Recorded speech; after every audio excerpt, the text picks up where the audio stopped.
गुनासलाई छोडी मलाई भेटाउनुभयो आदर्शमाई ज्योतिमा डोर्याउनुभयो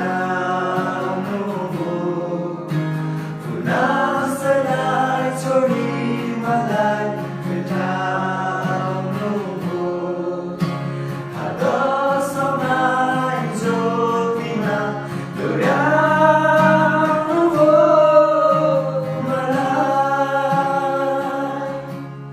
येशू जस्तो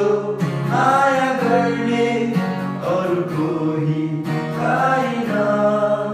येशू जस्तो माया गर्ने